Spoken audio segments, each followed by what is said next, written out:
Aloha and welcome to another Our Undoing Radio. This season we are focusing on aspects of my new book out now called Kundalini and the Secrets of Silence. The Secrets of Silence, by the way, maybe I should have said this a couple of episodes ago, like in the intro, but the Secrets of Silence refers to what becomes you in the aftermath of the death of self. And so there are certain aspects of our lives that take on a completely different meaning and or a completely different utility after the death of self. And because the self is a false construct, we sort of intuit that and we sort of know it, but we bend it to our rules, to the delusion that we are. And that's all the self can do. That's why the self has to get out of the way. If you want to stop bending truth to you and actually be truth, then you've got to go. So, for instance, what we're going to be talking about this week is that laughter has a secret use. And by secret, it means, again, you're blind to it as a self. But when the self dissolves, it becomes apparent. And another way to say that, I guess, would be, I don't like this cold language of duality, non-duality, but certain people know what that means and like it. But I use it to mean, in case there is any discrepancy in definitions, I use it non-duality to mean timeless, formless awareness, the timeless, formless state in which all is always arising, in which all is always manifesting, however you want to put that. So it is not thought. It is not divided. It is not. And so when that becomes you, because that is consciousness per se, consciousness transcending and including everything is also transcending and including you, right? Because you're part of everything. So when the thing that is blocking it out, which is you, has dissolved, this consciousness, this greater, broader, all consciousness, the oneness-y thing that people love to talk about, becomes the case, becomes the you, becomes you. And when that is true, then things like laughter take on a different meaning. And it's interesting because of all the things that I wrote in this book, I gave it to four people, the four people who reviewed it and whose reviews I used: Jeff Kripal, Tyler Koch-John, Tom Cheatham, and Allison Jornlin. And of the four of them, Jeff Kripal and Tom Cheatham study this stuff, and especially Jeff Kripal. Tom Cheatham does, but he has a specific focus, which is a man named Henry Corbin, and all of the sort of spiritual accoutrement that goes with him. Jeff Kripal, but that doesn't mean he's not aware of more. Obviously he is, but Jeff Kripal is like the chair of, I think he still is, the chair of religious studies at Rice University. So he really concerns himself with a whole lot of this stuff. But what both of them latched onto in this book that the other two reviewers did not, and so I find that kind of telling, is the revelation of humor, which in the book is, it's one of many. To me, it doesn't stand out, or it wouldn't stand out to me, I think. I was thinking this as I wrote it, honestly, that it's not a big standout thing to the average reader, but maybe someone will see it who knows how to look, the depth of it, of what's being said here, because, I'll just read you what Jeff Kripal wrote, because I think of him and Tom Cheatham, he had a better grasp of what was being written there. And he says, perhaps most of all here, humor is a secret, even if it is also a mediation between time and eternity.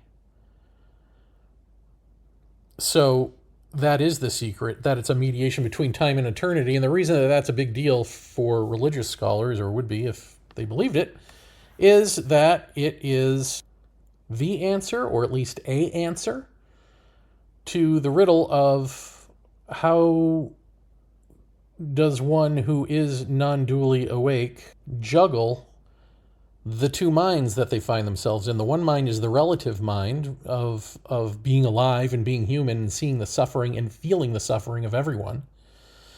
And the non-dual mind of everything is as it should be because all is one tapestry existing.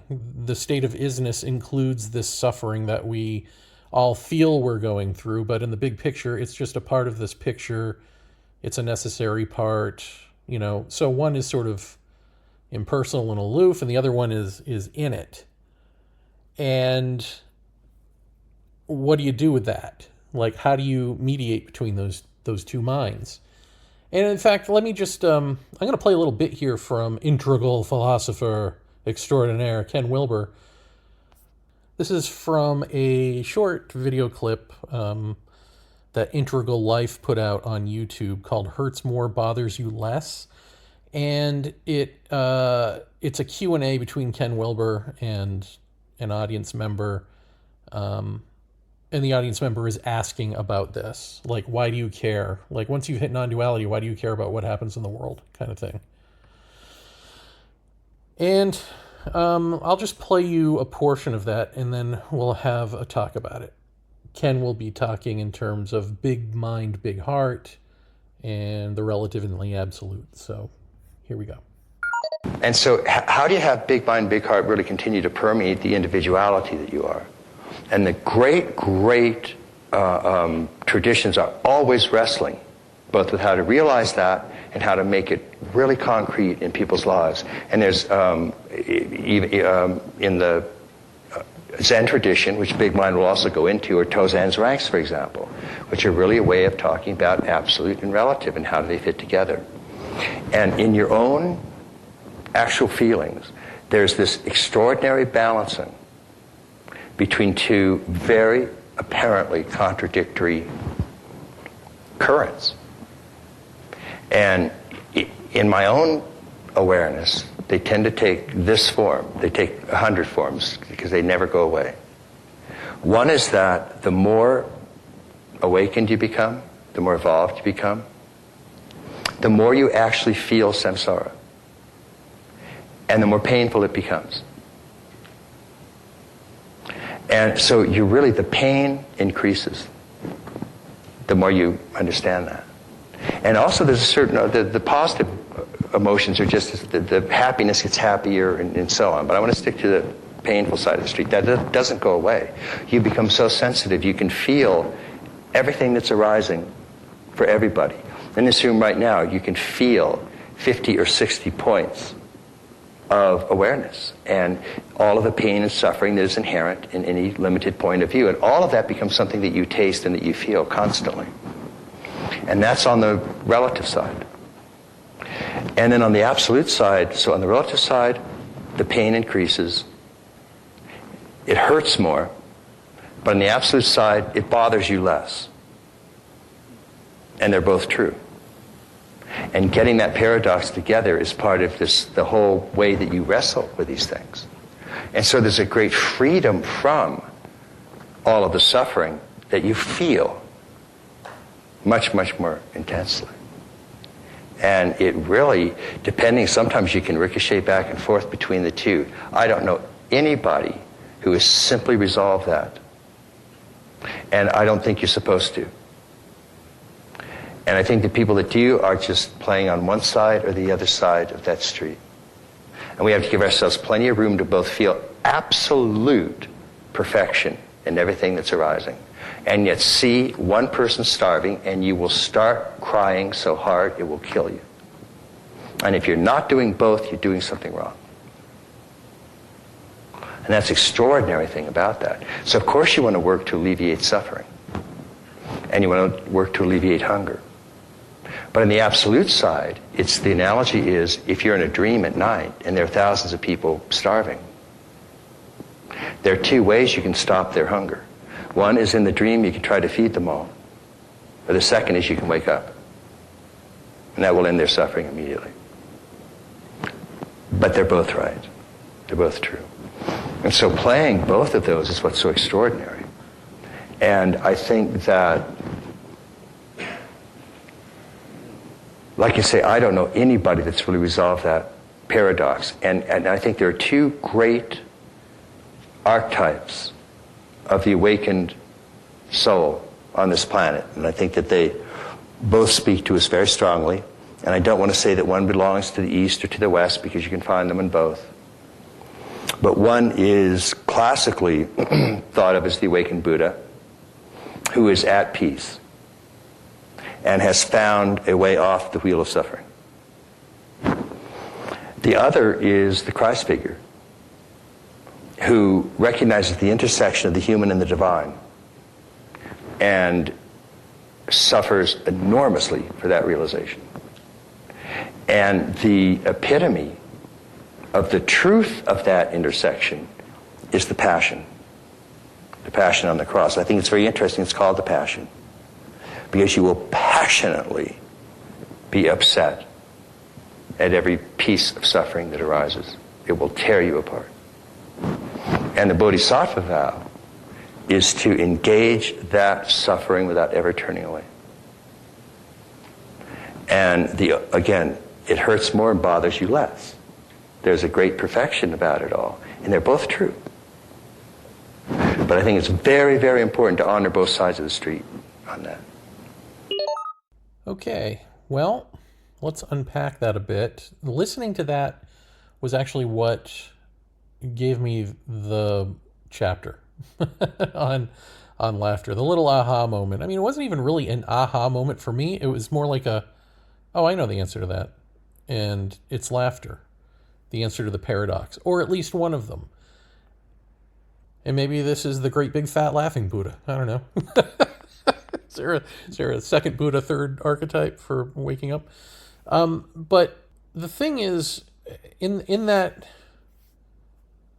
hyper-awakened state to the absolute, and therefore the relative, I mean, it's easy to talk about it as two states.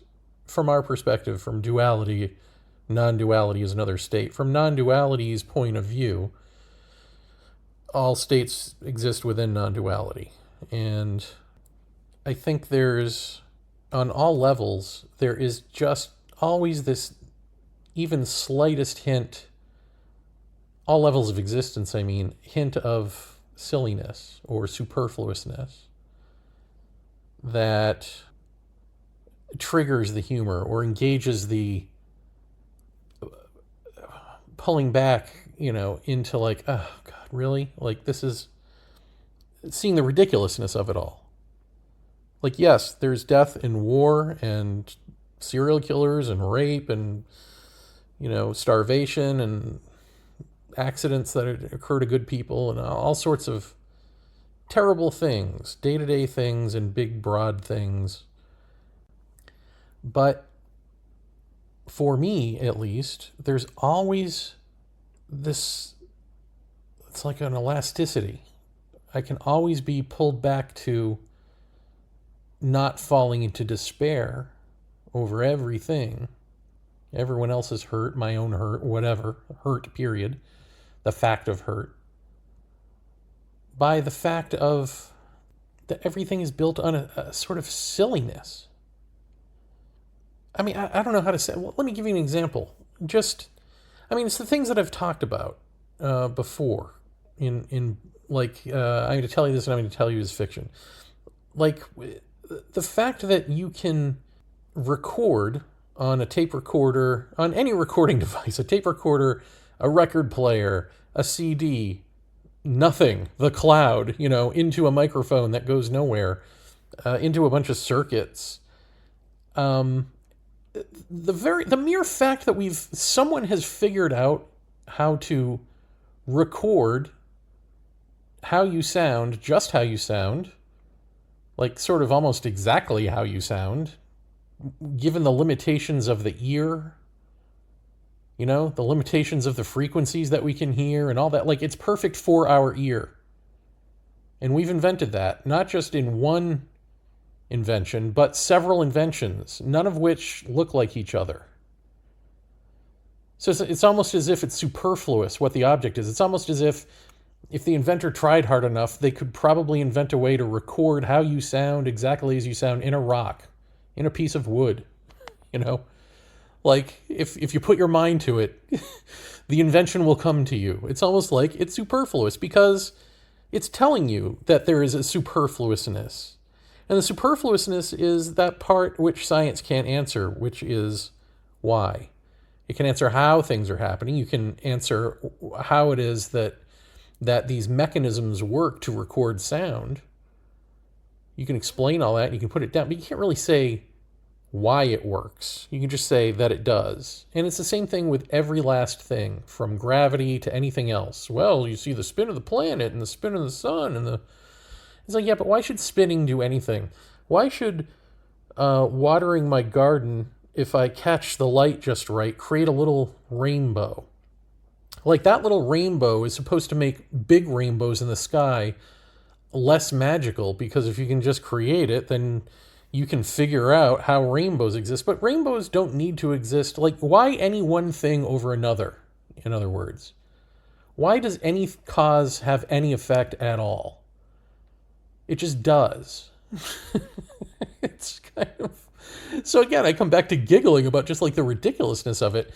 And that sort of giggling over the ridiculousness of it is a default setting that mediates between the absolute and the relative. And let me give you another example. I might have even used this in the book, question mark. I think I might have.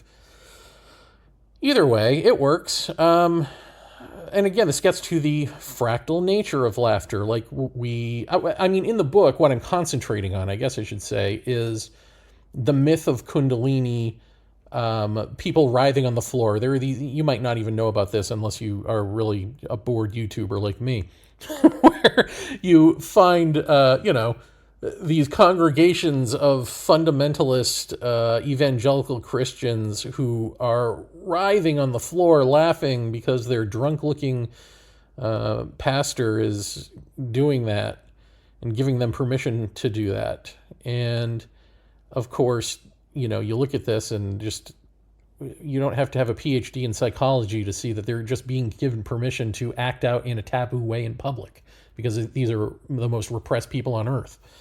But, of course, there are other fundamentalist type Christians who don't like this. They think it's Kundalini energy come from the satanic serpent of India, They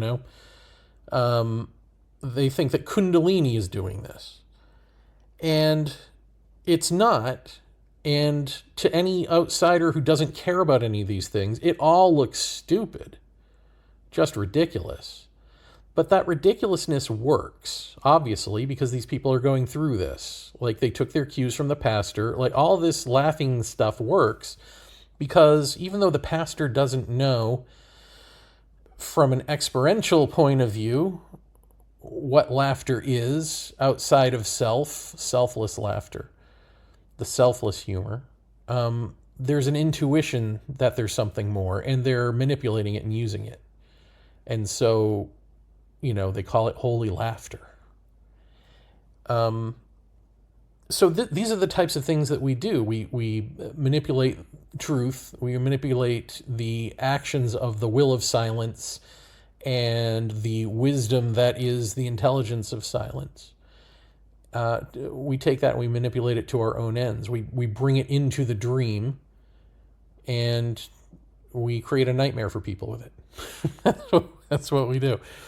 You kind of have to laugh at that, right? Because it's ridiculous. But the other example, maybe I didn't use this in the book. Maybe I just used this on another podcast with AP Strange, which we'll get into in a second.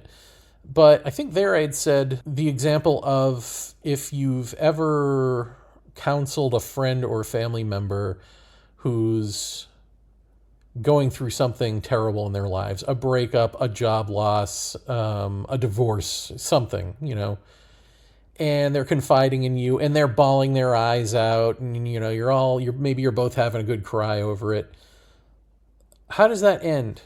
Doesn't that usually end with one of you making some sort of light-hearted remark or joke to lighten the mood, to bring a laugh? You come out of it with a laugh, often. I mean, I would say 99% of the time, there's a giggle involved, and then you're out. So that is a normal day-to-day way to see what I'm talking about. Take that and apply it to the world. Now, what Ken Wilber is saying, in terms of people who say that they've got an answer for this paradox, that they don't, they're just stuck in one realm or the other and sort of lying to themselves, that is definitely true in one sense.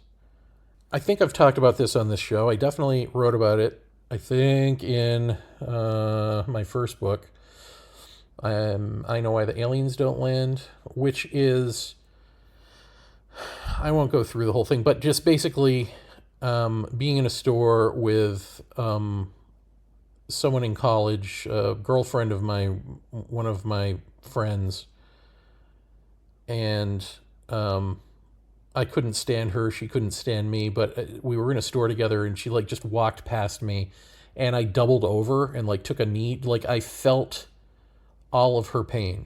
I felt what it was to be her. I don't know why she was the way she was, because she was like a bratty little kid. She was just awful to be around. But I felt whatever it was that she went through as a child to become this state of arrested development was horrible for her. And I felt all of that. However, that happened back in college, long before I ever even knew what the hell a death of self was. Right? So what I'm saying here is that you can have that type of experience where you feel, just for some reason, you randomly maybe even, you feel someone else's pain. You internalize their pain, or even the pain of the world. I mean, people have these types of spiritual revelations, right? And it's a shock to the system, and it's awful. But because it's not happening after the death of self, there is no laughter to remedy that. So I think if someone were to say, just laugh it off, ah ha ha ha, if you were to take what I'm saying as an instruction to bring humor into your life and to see things from through a certain lens, that would be wrong. That is not what I'm saying. But people do that all the time, I am sure. And so, to the extent that he's talking about people like that, who have sort of, emotional hiccups where they feel everything, and then they want a remedy for it, yeah, nobody's got a remedy for that from outside of the death of self perspective. But I tend to think that the reason humor doesn't come up in ye olden texts is because people were pretty self-serious back in the day. Now, this is something I talked to A.P. Strange about on the A.P. Strange, his podcast. And I said, do you know of if this is true or not? Or did people have sort of a sense of humor, even in the occult? Because he's familiar with occult circles. And he said, well, yeah, surprisingly to me, he said, no, actually, they do have a sense of humor. It's not all self-seriousness and, discipline and all of that. And he said he knows occultists who say that after doing occult things, I don't know what that would be, witchcraft, I don't know what, magicking, a hard day of magicking and wizarding, that you want to watch silly humorous stuff like cartoons to refresh your mind. But that's actually not what I'm talking about. I'm not talking about a reset or taking a vacation from yourself by absorbing comedies or silliness or triteness. I am talking about humor as a mediation between non-duality and duality.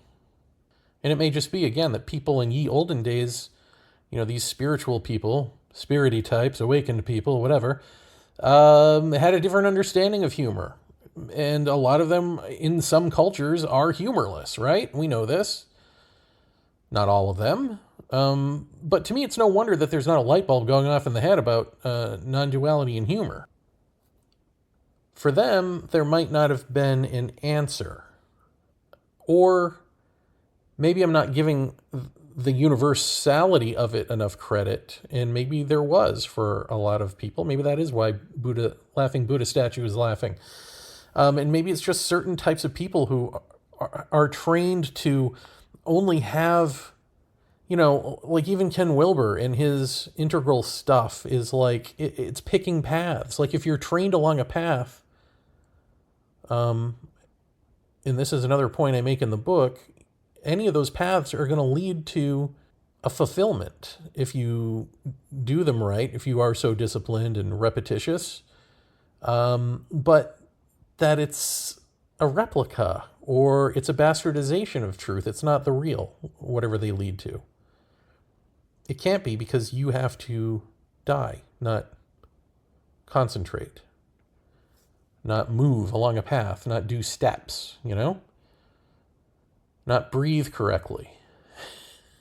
It's all ridiculous. I mean, it is ridiculous. See, this is the problem, is that this is what I'm trying to get at, is like everything is so freaking ridiculous.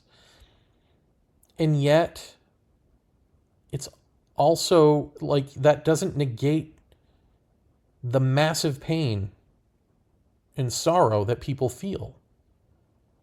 And that is real for them and real in the world. I mean, there is such a thing as physical pain, and we like to cause that to each other too, right? So even finding the humor as a mediator between the two, it's not like you become this trickster. It's not like you become sadistic. It's simply the mediation is forcing you to not get overwhelmed by feeling the hurt of the world. And it's not just humor. There's also the understanding and the sense that everything is going to be okay because everything already is okay. Everything's going to be okay for that person, for that animal, for that plant, for Earth, because everything already is okay. Everything is as it should be. And even though that doesn't translate in the day-to-day for people, you know that too. Like the reason you don't become sadistic is that you know all of it. You understand all of it. So you understand that even your understanding in this transcendental great depth way, you understand that that's not enough to make people not hurt, to make Earth not feel hurt. So in other words, you don't develop some sort of social retardation where just you feel good all the time and so everyone else should feel good all the time. But there is something close to that when you first get into heart. If you're a westernized moron like myself and you first experience that breakthrough out of false autonomy and into collective through the heart, when you experience that legitimately, it is so blissful and all of that it would be very easy, I could see, to forget everyone else and just be like, I'm fine. And I'm fine and everyone's fine. And because I know that and because I'm feeling it right now, you should be okay too. Or your problems aren't really a problem, so don't worry about it. Like, it's hard when you hyper feel like that to not transpose that onto other people, or, you know what I mean? Unless you've had the legit death of self. Like everything outside of the legit death of self is problematic. Necessary to be as whole as possible, right? But it's just, there are other pitfalls to watch out for. There are other ways to accidentally stumble into becoming a narcissist. Like, I feel great, therefore everything's great. And I know that everything's great because everything is as it should be. In one of those, I just want to say, like, one of those pitfalls is in moving to heart and believing that that's enlightenment because it feels so different and special and blissful for an extended period of time. that you then assume the things that you have learned about timelessness, non-duality, truth, the absolute, which you are not right now. What you are is relative, and what you thought you were before was absolute. You thought you were an individual. You thought you were autonomous. You thought you were you, and now you understand that's broken, and you understand that we're all this stream of sorrow doing sorrow to each other. So there is that sense of like underlying oneness. There's that sense of we're all in it together. And so I think it would be easy that if you've read anything beyond that, or anything that claims to be beyond that, to just assume that what you've read is true, and then you're stuck in the same pattern that you were before of, I haven't experienced that. I don't know what that is, but I'm going to assume based on what I'm experiencing now that that is true, and I'm going to act like it's true, and I'm going to start telling people it's true. And that is a clever way to draw yourself back into false autonomy. Now as a leader, now as a guru, now as a life coach, or whatever it is. But anyway, I'm getting away from the topic here. Or am I? Yeah, humor is a mediator between the absolute and the relative. Because while things do tend to work logically, quote unquote, mechanically, repetitiously, they also don't. And we just block that out. So that's one factor. The superfluousness of it, the silliness of being overly emotional or overly involved in anything, in any sense of identity. I mean, I'll just end on this example, nationalism or patriotism for wherever you live in the world, or even religious identity. Having an identity that is a collective identity that other people have told you to believe or raise you to believe is the way. And even though you learn, either through schooling or just through your own being alive and intuiting that there are differences in people, and that not everyone is bad who doesn't believe the thing you believe or isn't from the country you're from or whatever, that knowledge doesn't override it for you. You still have this sense of nationalism, patriotism, religious zeal, whatever it is, that identity, even though we're only on the planet for, a handful of years, of good ones. You may live to be 100, 105. But them last few years you could shave off and be just fine, right?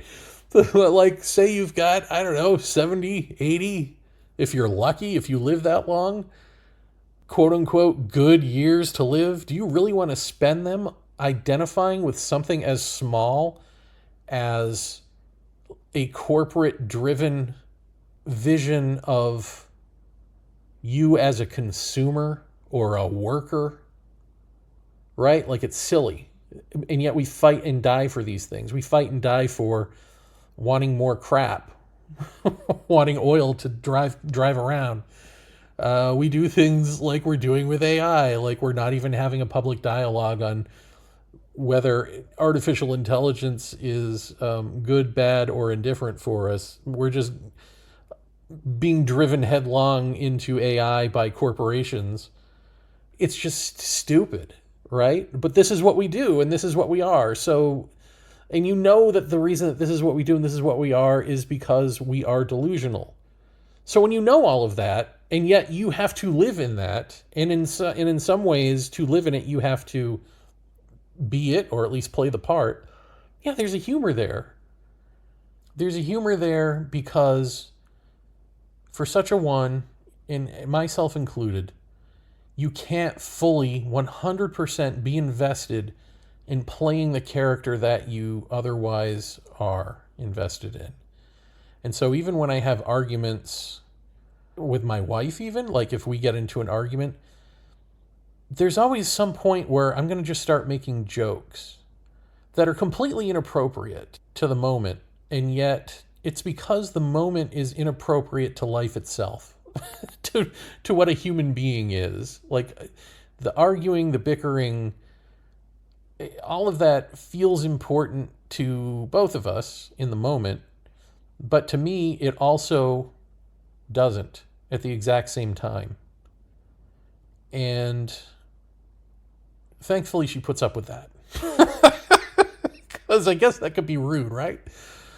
But I do this with everyone, right? Like I can only sustain an argument or a fight for so long, not very, before descending into humor, because there's always a part of me that remembers that this ain't real, even though it is, even though it's happening, even though it is my life. It's still not real. It is and it isn't at the same time. That's the paradox. And humor is the quote-unquote remedy. Humor is the mediator, but not a remedy that you take. It just is there. Anyway, I hope that started to make sense toward the end. Let me know if you need me to explain that more, or if you're like, oh, please don't ever explain that again. Let me know in the comments. Like, subscribe, all that fun stuff. And I will see you next time. Bye.